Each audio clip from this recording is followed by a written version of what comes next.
Hey y'all, it's me, Queen J, back with a special episode of Let's Get Uncomfortable. I am here with the lovely Candace Holyfield Parker, sixfigurespachick. Okay, yes. And we are here at the podcast summit in Atlanta. Yes, y'all, I flew from Ohio to Atlanta to make this work. But before we even get into today's topic, as y'all know, we always start with a bit of mindfulness. So without further ado, it's now time to pause, breathe, and relax. It is now time for us to open our mind to exploring new ways around healing within this lifetime.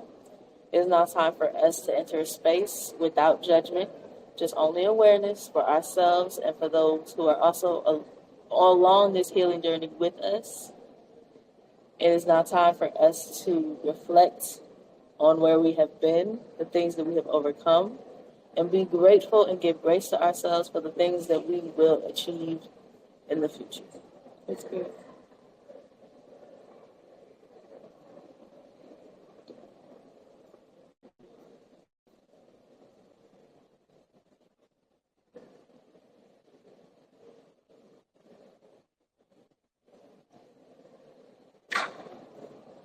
All right, y'all. I hope that brought y'all some woosah, as it always does me, put me in the right frame of mind before we get to the episode.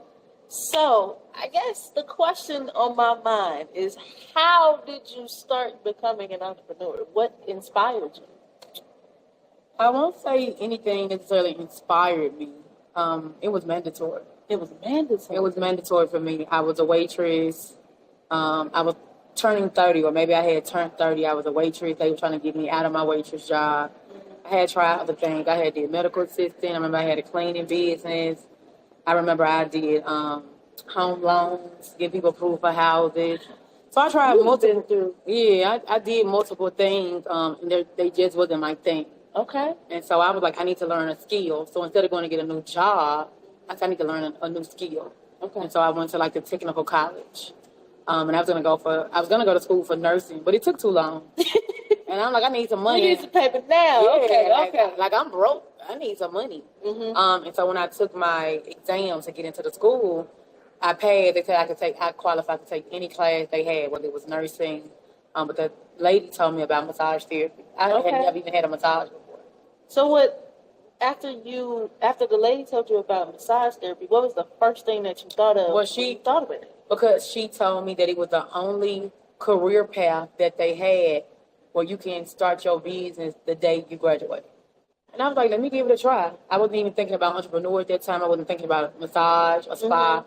Mm-hmm. I didn't have nothing to lose. I was already down.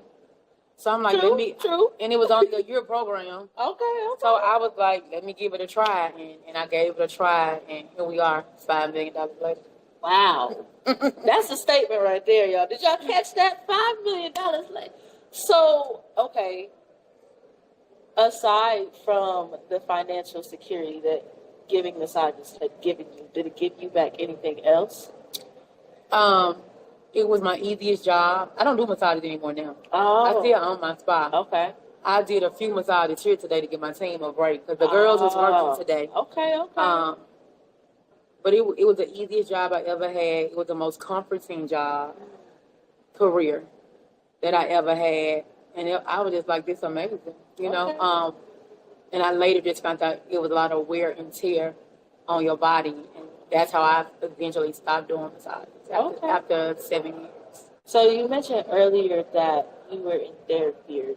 Private conversation. Yeah. No. That's cool. We can talk about it. Well, it's kind of let's get uncomfortable, but let's get uncomfortable. I got 2 therapists, girl. Okay, well that's good. You know, you taking care of your mental. Mm-hmm. What was it like when did that correlate the wear and tear of the massages and you doing that for so long? Did that correlate with therapy or no?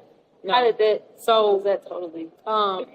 I've been in therapy for over a year and a half now. Okay. It's my first time, like, for real being in therapy. Mm-hmm. But I remember back, my daughter, 1 year old, her dad had mistakenly ran her over, broke out her bones in her body. She was in the hospital. Oh, my God. I remember my mom never telling me she loved me growing up. I don't recall my mom telling me she loved me until I was an adult and I had made $1 million. I remember my daddy being on crack my whole life and never being there for me. I remember my grandmama getting on crack and our whole family falling apart. So I've been needed therapy. I just never got it. And so last year I lost $1.2 million, and my whole world was just falling apart. And that's how I ended up eventually getting therapy when I lost 1.2. Because I had been, everybody who's listening and looking, we go on for years, a decade, with no therapy, and things just happen, and we just pile trauma on top of trauma, And that's we why just keep on going. And so I had been going for 40 plus some years, and so when I lost that $1.2 million, I wasn't in control of myself. And this beautiful life I had built for myself, I was just seeing it crumble in the front of my eyes, and I'm like, God, what's up? Like, I'm a good person. What's going on here? And I didn't understand, and that's how I ended up getting a therapy. you had to get to the root of the issue, Yeah. so that you can better your future self. Mm-hmm. That's what healing is. It's about getting to the crux of you. Yeah. I think when I first started getting into my healing journey, like my childhood, anything but sunshine and rainbows, and when I was coming out of the abuse and like all of the things that I was coming out of, I had to realize, like, I'm not going to be healing for my family. I'm going to be healing For yourself. the future. And that's why I'm so passionate about it. So, since you're new into therapy, how do you like it so far? What's your biggest takeaway? I got multiple takeaways, and I do want to do a disclaimer if my mom sees this. I had an amazing childhood. Okay. I can't say I got abused and I had a bad childhood. My mama just showed love the way she knew how to show love. So I want to put a disclaimer out there for my mom that I That's good. That's had a good good childhood. But my biggest takeaway from therapy is, how do people, things, and situations make me feel? Ooh. And so now, instead of me letting things pile on top of each other and letting things happen, I immediately think about, how am I feeling right now? And when it's not a good feeling, I exit left. That way it doesn't continue. So that's one of my biggest strategies that I've learned in therapy. My second one is forgiving myself. That's my second biggest takeaway in therapy. And my third takeaway is communication. So, like, I'm married. I'm known to be mean. Not a mean girl or mean woman. If you saw me on Dunny Bob. I'm not a mean girl, y'all. That's childish. I used to be just a mean woman. I was just mean. Yeah. And so I learned that I can have better communication. Not saying that I'm wrong for saying what I'm saying, but it's a different way to deliver it, to get my point across and to get what I want, or just to make people see where I'm coming from. So those are some of my three biggest takeaways, and they actually have made me a better person, a better mom, a better wife, a better friend, a better leader. Me being in therapy, I'm definitely a better person. That's good. That's good, because I mean, I think that's what embarking on a therapy journey or a healing journey is all about. Is becoming, like I said, your better self. Seeing progress. Yes, but the progress can even be small too. Like, we've been talking all day at this podcast summit. One of the biggest things that I've been taking away is that you have to respect small. And celebrate small. Yeah. You know the reason why this is important, because we live in this technology world now, and we get to see everything at second speed, and the world wasn't like that before. It's like you gotta keep up.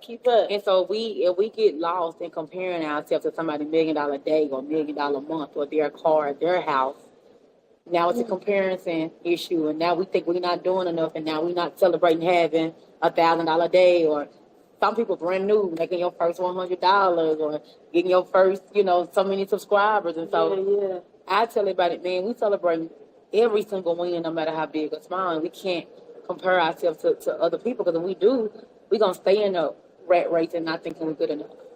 We're going to stay in a rat race. Trying to size up to somebody else who, that blessing ain't for us right now. You think that happens naturally, though, the rat race, the comparison? For sure. Even without social media, it's just worse now. People always did it. Think about, I don't know how old you guys are who looking, but think about people back in the day when we was in school, and I always was short, me personally, but let's say somebody didn't have the shoes or the clothes.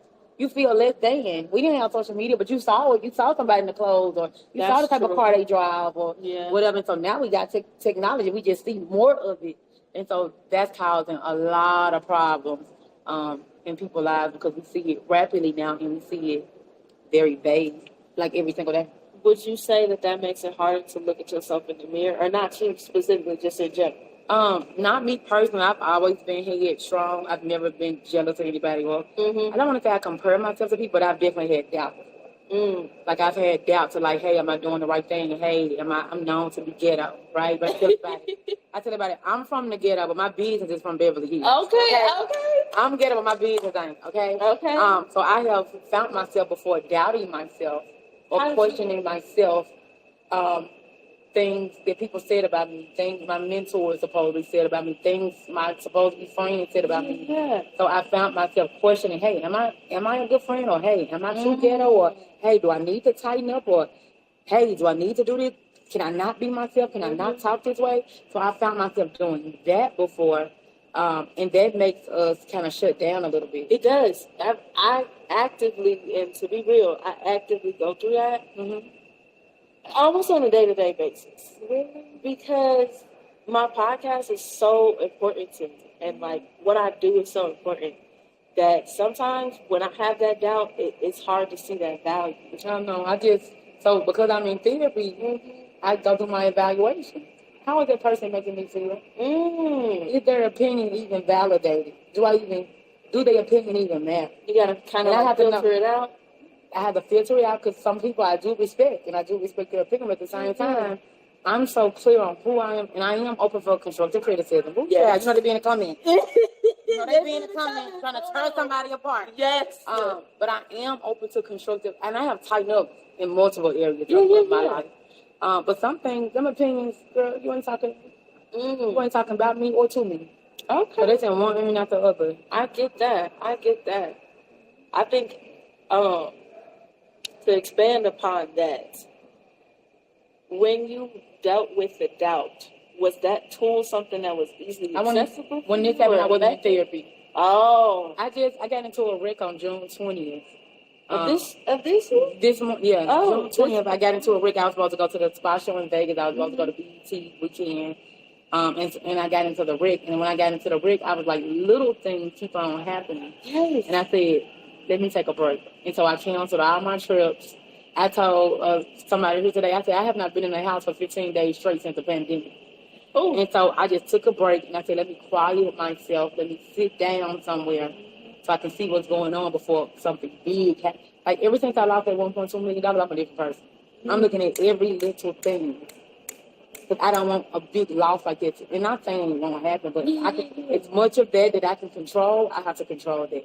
So me getting into a car wreck took me back to losing $1.2 million.